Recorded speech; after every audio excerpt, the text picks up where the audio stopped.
حسن پہلے 2 میچز کے اندر 0 پر آؤٹ ہونے کے بعد کتنا پریشر آپ فیل کر رہے تھے اور اس پریشر کو ریلیز کرنے کے لیے کل پرسوں کیا کرتے رہے ہو, کچھ بتائیں گے بیک گراؤنڈ؟ بالکل, جب میں 2 میچوں میں آؤٹ ہوا تھا تو میرے مائنڈ میں تھا کہ بس اب کیونکہ پاکستان کا آپ کو پتہ ہے, پھر میں نے یہی سوچا تھا کہ ڈومیسٹک میں جاؤں, لیکن جس طرح آغا نے مجھے اور شاداب نے بیک کیا کہ یار ہمیں پتہ ہے آپ کے اسکل کا, آپ جب بھی کھیلو گے تو آپ میچ جتاؤ گے, تو اسی پہ بلیو تھا. اور آج بھی یہی تھا کہ میں نے پہلے ایک سنگل کرنا ہے انٹرنیشنل میں, تو جب وہ سنگل ہوا تو سارا پریشر ریلیز ہوا اور اس کے بعد میں نے اپنی گیم کھیلی.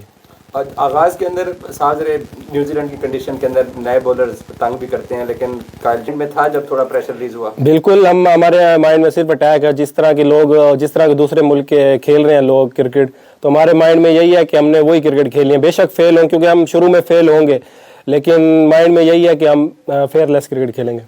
اور دوسرا آج جو آپ نے 7 چھکے لگائے ہیں اس میں سے آپ کی کوئی بیسٹ شاٹ جو آپ کو لگے کہ سب سے اچھا چھکا؟ وہ جو میں نے سامنے والا مارا ہے جمی نیشم کو, جس پہ میرا 50 ہوا تھا, وہ مجھے لگا کہ اچھا شاٹ. دوسرا حسن, اس طرح کی کنڈیشن کے اندر پیسرز کو رنز اس سے چرانا آسان ہوتا ہے یا اسپنر سے؟ کنڈیشن آپ کو کیسی لگی؟ اسپنرز پہ یہاں پہ تھوڑا ایزی ہوتا ہے, پیسر پہ تھوڑا ایکسٹرا باؤنس ہوتا ہے, کیونکہ ہم ایسی کنڈیشن میں تو کبھی نہیں کھیلا. ہماری ڈومیسٹک کی آپ کو پتہ ہے وہاں کی پچز تھوڑے لو باؤنس ہوتی ہیں, تو پہلے 1-2 میچ مجھے لگے ہیں کہ یار ڈفرینٹ. پھر میں نے اپنی بیٹنگ کی اور کوچ کے ساتھ بیٹھ کے تھوڑی وہ بات کی کہ ہم کہاں پہ وہ غلط کر رہے ہیں, تو وہی پلان کر کے آج میں گیا تھا بیٹنگ پہ, تو الحمدللہ اس میں سکسیس ملی. جب سعودی کو آغا نے 2 چوکے لگائے اور اس کے بعد اس نے بات کر رہے تھے, ہم بھی دیکھ رہے تھے جیسے وہ آپ کو سینچری کا موقع دینا چاہ رہا اور آپ اسے کہہ بھی رہے تھے کہ آپ کو شاٹ اچھی آ رہی ہیں, تو وہ ذرا بتائیں کہانی. نہیں بالکل, اس نے بولا تھا, لیکن میں نے کہا تھا نہیں میچ فنش کرو, مجھے سینچری کا کوئی شوق نہیں ہے, انشاءاللہ میں آگے بھی کر سکتا ہوں. تو یہی بولا تھا کہ آپ میچ فنش کرو, میں اگر میرے نصیب میں ہوگا تو میں کر لوں گا.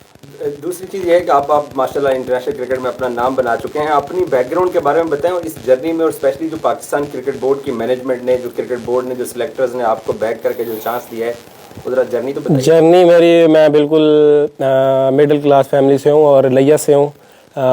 بالکل کرکٹ کا کوئی میرا بیک گراؤنڈ نہیں تھا, اور میں نے الحمدللہ اس سیزن بہت اچھا پرفارم کیا تینوں فارمیٹ میں, جس سے مجھے پاکستان میں ادھر موقع ملا ہے.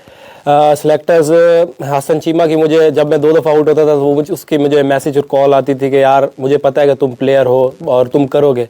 تو وہی ایسے سلیکٹر, اس کا بھی بہت شکریہ جنہوں نے مجھے بیک کی, الحمدللہ. بس بہت خوش. عاقب صاحب اور یوسف صاحب کا کیا کردار ہے؟ کیونکہ ہم نے دیکھا کہ جب آپ لوگ پہلی مرتبہ کرائسنٹ نے یہ والا کانفیڈنس, اور پھر عاقب نے کل ہی بتا دیا تھا کہ ہم بیٹنگ چینج نہیں کریں گے, ہم اسی بیٹنگ کے ساتھ دوبارہ جائیں گے. مجھے بالکل عاقب بھائی نے پہلے میچ میں بولا تھا, اگر میں 2 جب میچ میں آؤٹ ہوتا, وہ کہہ رہے تھے کہ اگر تم نے 5-0 بھی کرنے ہیں نا, لیکن کھیلو گے تم ہی.